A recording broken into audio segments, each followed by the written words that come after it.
when Siddhartha Gautama was born, a holy man, a sage seer, came and he held the little child, and he told Siddhartha's father, who was a king, he said, "Your son will either become a great warlord or he will become the savior of the world, a spiritual man, someone to help take away pain and suffering." And his father, being a king, said, "Well, that's great. We'll take option one. Thank you very much." And the holy man said, "You can pick what you want, but fate is not always what we desire or choose." And so the holy man left. Shortly thereafter, Siddhartha's mother died, and his father raised him in such a way as to not to have any religious sensibilities. So he raised him in statecraft. He sated him with pleasure. He gave him his every desire. He had summer palaces, winter palaces. He had a beautiful wife, and he had just had a child.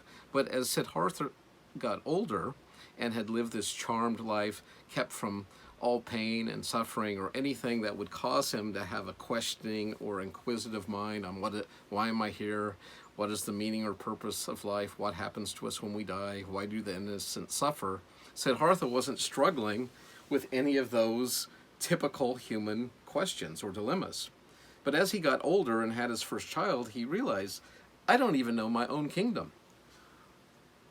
How am I supposed to rule? And so he told his father, I need to see my people.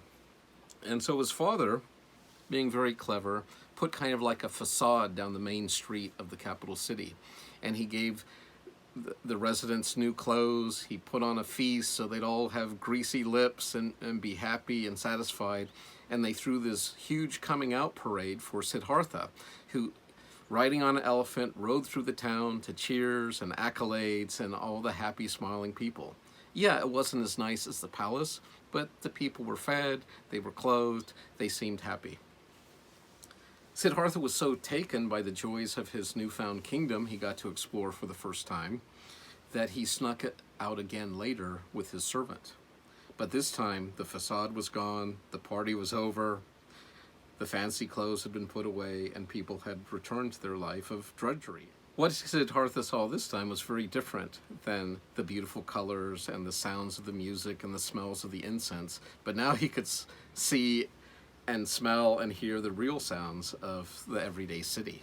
And the first thing he noticed was some old people. Siddhartha had never even seen old people before because his father didn't want him to realize people got old and died.